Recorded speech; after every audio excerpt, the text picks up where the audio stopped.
Hey, what's going on, everybody? Long time no video. So I've been kind of walking around BMT with some of my old friends, my old brothers, and I kind of want to do a combination video on how to make your flight stand out above everybody else. The first thing I want to tell you is that you got to work on one thing at a time. So if you feel uncomfortable with dorm, let's just work on dorm. So here's what I would advise you to do. Whatever you can't roll and fold masterfully, practice in the flights in class. That's what I would do.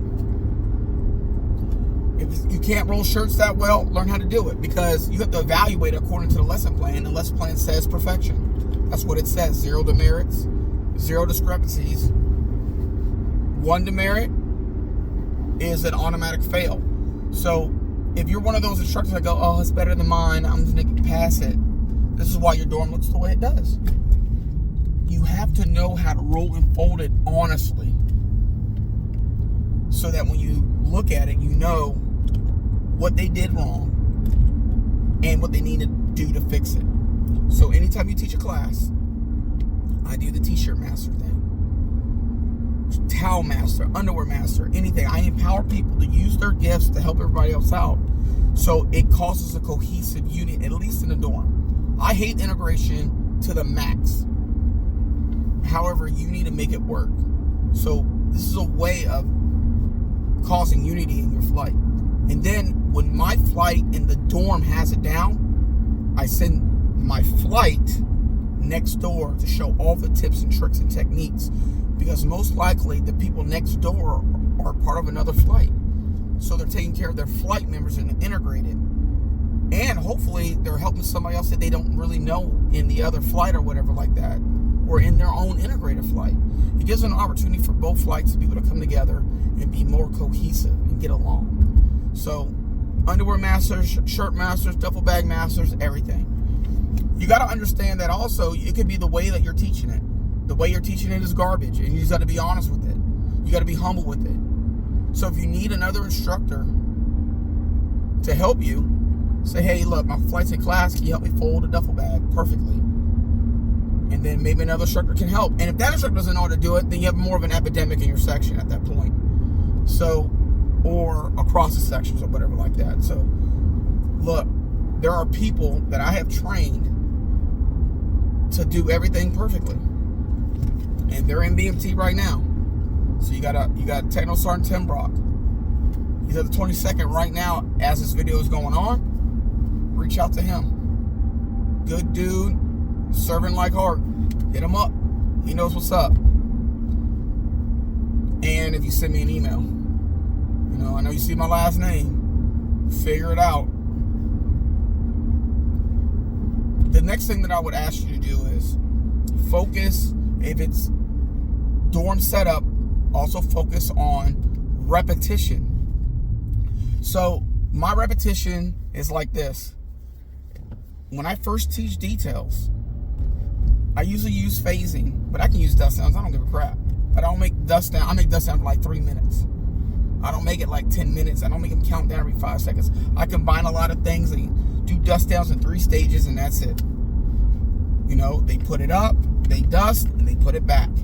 And part of my dust down routine is making sure that all the shoes are untied, tucked, and hidden, and make sure they're laced correctly before they go on details, because it is the best way to assure that when stanting comes up, they don't see the same common trend as everybody else, and everybody else's dorm is, because you're not paying attention to the lacing. Also, let's talk about lacing really fast. I make sure all lacing is done perfectly every time. The reason why lacing becomes an issue is because you'll check it, and then they'll need to switch their shoes in the middle of the weeks of training, and you don't check those shoes. And that's why they have lacing demerits.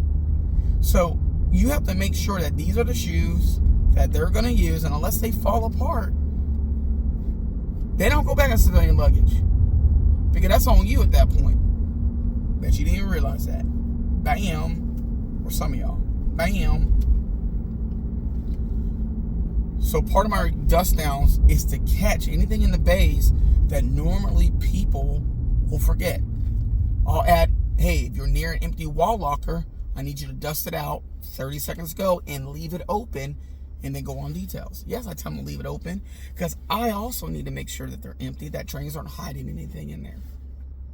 So I want you to understand that everything that I do has a purpose for me.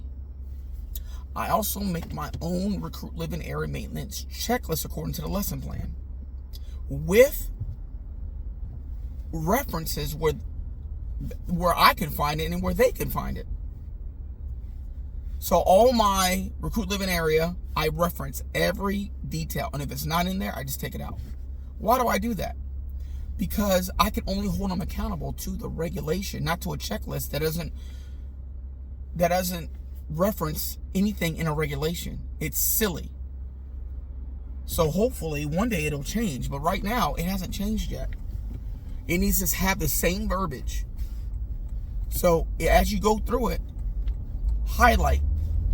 Now, when I left a while ago, a couple months ago. It could have changed, but when I went back to it, it didn't change in February 24. So I have references, and if you ever want any of this stuff, just email me and I'll just send it to you. Free 99.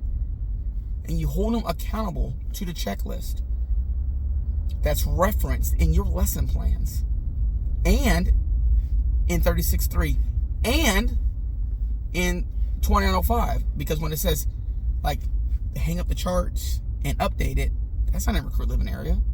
That's not in 36.3. That's in 2905. So these are the things, unless they throw it in 36.3 or throw it in lesson plan, these are the things that if you reference it, you know what's in there. And now you know the reg. So it makes it easier for you. So I use this for my students. So if you're a trainer, you're listening to this, go through standing eval checklist and make sure it references. Bearing and discipline doesn't always reference the regulation. It needs to reference it. If you have integrity, and I know I'm getting off on a tangent right now, you're only going to hold the trainees to the standard that's set in the lesson plan, 36.3, or any other regulation that we have to follow as military training instructors. So just keep that in mind. All right, so task repetition. Details. I'll do this. Put them on details for like the early weeks of training on a Saturday. And I'll be like, hey, 0 demerits. If I find 1 demerit, you're going to clean again. So keep your rags. So I'll go around and I'll make sure. So when they go do it, I'll check like 2 areas. Maybe it'll be day room and latrine. So something easy, something difficult. And I'll look stupid hard. And if I see a dust ball flying, I'll be like, nope, everybody, we're doing details again, 15 minutes go. And they'll go there and they'll recheck. And I'll make it a point to be really, really stupid, like picky. And that task repetition of them doing it over and over and over and over again is going to make the dorm smell better. And they'll get the practice that they need, and it gives you time to give critiques and everything like that. So I won't do it more than 3 times, because the laundry crew is going to be doing all those rags all over again. I give the laundry crew time to do it. Now, speaking of laundry crew, what I typically do with laundry crew is that they're going to help in utility closet, and they label all the shelves of the max items in Sharpie or a label maker. And I make sure that it makes it easy for utility closet to be perfect. So I'll even put the regs on the washers and dryers. If you're in a ATC, I'll put whatever the verbiage is in the lesson plan, and I'll put a label on it. And that's what they do. Put the label on the dryer. That's what I'll do. And I make it so that it's easy for them, and then no excuse why they're not crushing details and recruit living area maintenance. For my entry controllers, the whole point is for me never to red check, because when you red check the 118, it shows that they do not understand perfectly.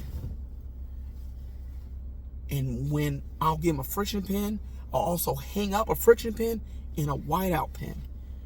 So I'm not going to mandate everybody use a friction pin. I'll make sure that they have to catch all corrections. So when I check it, it has to be perfect. It has to be perfect.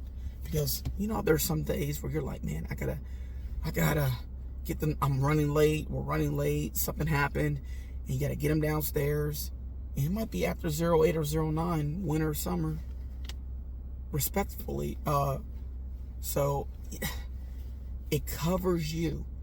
Now, when Stan Team comes up and they don't see red checks, they're probably going to say at first, oh, they're not red checking. They're not red checking. But they're going to realize, they're like, wait a minute.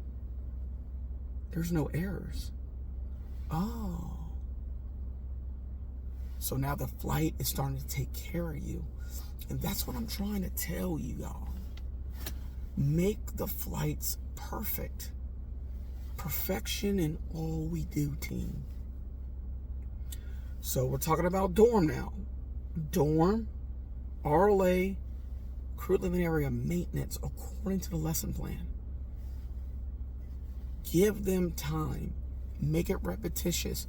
Focus on 2 or 3 areas at a time until it's perfect. And then make sure you do this too. Positive reinforcement, y'all. Hey, good job. I didn't find nothing. Now, if you do find something I don't see, protect me. I always say that. Protect me. Protect me. And then once they understand they're doing it for you and not for themselves, they're more likely to help somebody else than themselves. They're more likely to go out of the way to take care of other people than themselves. That's why a lot of people don't like ask for help when they're going through a serious situation in their life. They think that they're going to trouble somebody by asking for help. But human nature is that they'll be willing to help others in crises because it gives them purpose. So give all trainees purpose to help you become the MTI and the leader you're supposed to be. Keep all this in mind. All right. Drill really fast. Always make time. So this is what I do. I'll step 5 minutes early, transit 5 minutes early. But I won't leave the squadron until it's time. So I'll flank them to the rear like crazy. Everybody stays in. It's not knockout. But I want to get their minds right. I want them to kind of enjoy the fact that we're practicing together as a team. I'll stop them. I'll say, hey, let's make this sharper. Hey, we suspend your arm swings. I want to hear you hit your side so I know that you're suspending arm swing on that 90-degree pivot or the 180. And then after a while, the flight will be like, oh, love drill. We love it. So you got to make money. So I'll leave, but not leave the squadron 5 minutes early. And then I'll go to chow 15 minutes early and practice. Like close and extend while halted. One of the things that I love to do is I'll say close, heart, and then no cadence. Their heels, oh, the cadence, it sounds so good after a while. It sounds so good. And then when they're in the dining facility, I'm like, I better hear your heels knocking. Heels come together with snap. Now, I know in a 2-count drill movement, it doesn't say anything about bringing your heels together with snap. It says smartly. But if you bring your heels together smartly, it's going to have a little bit of heels in that. So I always tell them, hey, beat it up so I know that you understand the lesson. Heels come together, you can just hear it.